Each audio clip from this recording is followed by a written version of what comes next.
Books on Tape presents The Age of Gold by H.W. Brands, read by Grover Gardner. Prologue. The Baron and the Carpenter. Coloma, January 1848. In the wilderness a man may do. Given any choice in the matter, James Marshall wouldn't have retained Jenny Wimmer as cook and housekeeper for his construction gang. She was stubborn, surly, belligerently unimaginative in the kitchen, and fully aware she couldn't be replaced. She cooked what she wanted, when she wanted. She served the best portions to her husband, Peter, and their 7 children. The hired hands, who bunked in the opposite end of the double-log cabin that sheltered the Wimmers, were left with the toughest beef, the stringiest mutton, the stalest peas, the driest biscuits, and without the pumpkin and apple pies that varied ever so slightly the monotonous diet. Meals were served at Jenny's whim, yet she grew furious if the men weren't seated and ready when she deigned to deliver the food. The men chafed under her arbitrary rule during the late autumn of 1847. Their annoyance reached rebellion on Christmas Day, when Marshall happened to be down the river at Sutter's fort. Most of the men were Mormons, devout Christians after their latter-day fashion, and they desired to savor their holiday and honor their Lord's birth by grooming themselves more fastidiously than the normal work schedule allowed. But Jenny Wimmer would brook no change from her routine. She rang the bell, and when they didn't appear at once, she vowed they could feed themselves.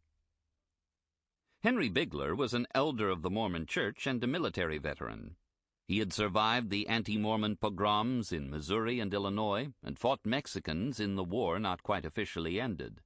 He had suffered Jenny Wimmer, till now.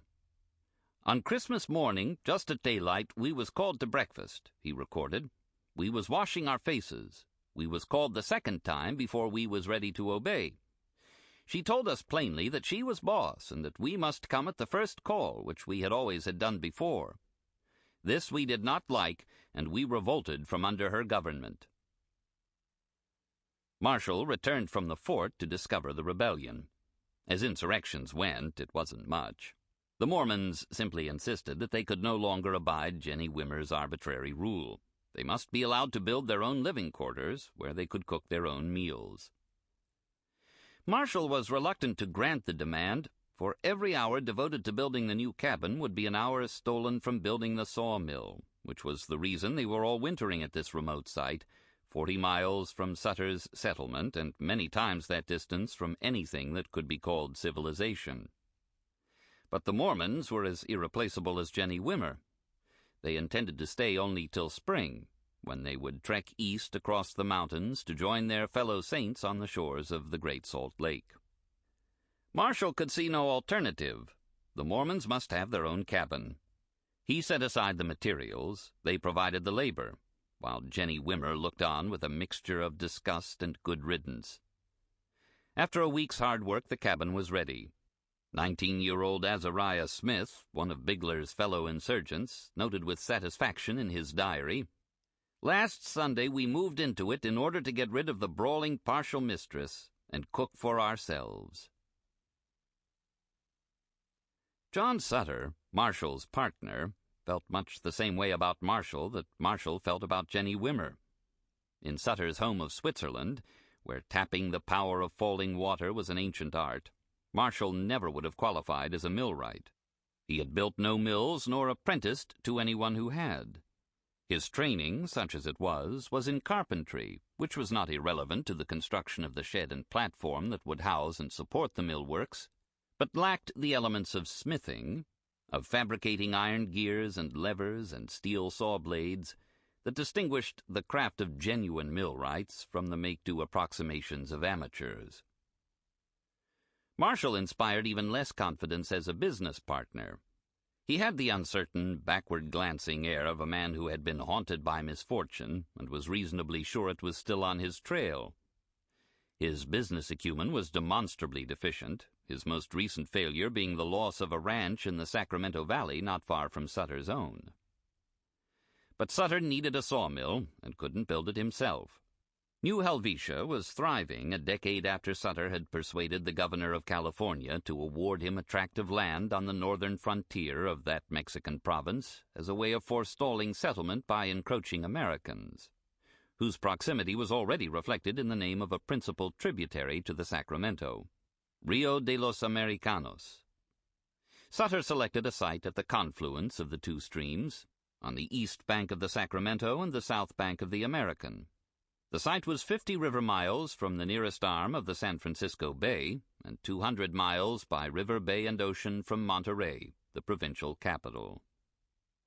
Sutter hired Indians, including some whose families had first gathered around the Catholic missions in the days of the Spanish.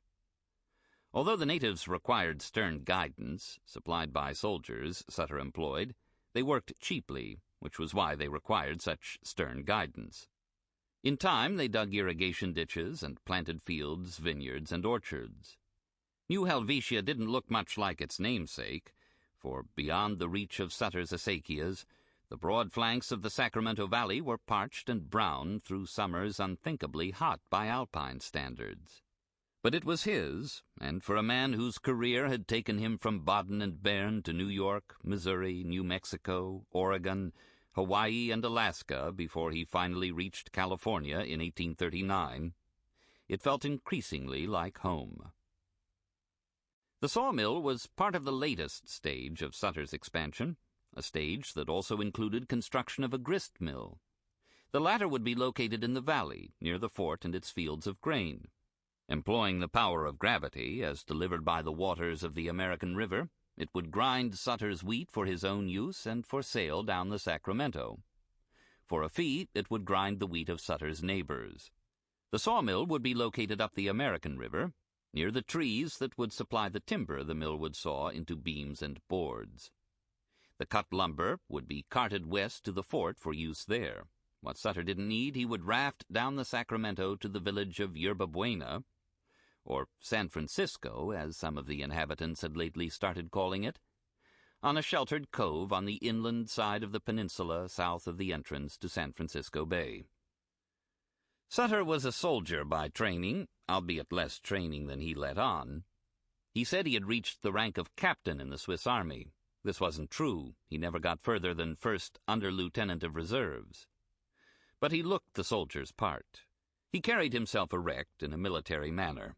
His blond hair curled above his ears and across the crest of his broad forehead, giving him the appearance of a Teutonic Napoleon. He kept his side whiskers and mustache neatly trimmed, imperial fashion. His eyebrows arched quizzically above his clear blue eyes, as if to inquire whether an order had been carried out with sufficient alacrity. The pose worked. The governor of California commissioned Sutter a captain of militia, to guard against the Americans and other foreigners. Sutter was also appointed alcalde, thereby receiving powers akin to those of an American mayor and sheriff combined. He liked the authority and the titles. When the more obsequious of those requesting his favor called him general, he didn't correct them.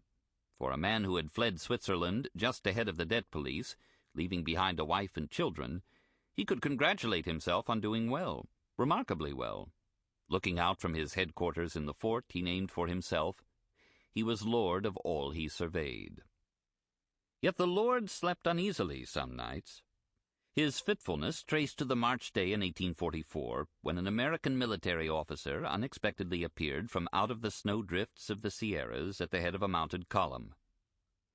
Sutter knew enough about Americans to know they collectively possessed an annoying self-confidence, a smug certitude that God smiled more brightly on them than on any other portion of humanity. But he had never met anyone as infuriatingly self-assured as John Fremont. The American captain had conquered the mountains to reach California, no mean midwinter's feat, Sutter had to admit, and he acted as if he could conquer anything or anyone in the valley below. On that 1844 visit, Fremont had contented himself with registering disdain for Mexican authority, parading about the province as he pleased, leaving only when he saw fit. But he returned in December 1845, and his second coming heralded the war that even now seemed likely to wrest California from Mexico and deliver it to the United States, in apparent fulfillment of the plan the Americans ascribed to Providence. Against Fremont's... Sample complete. Ready to continue?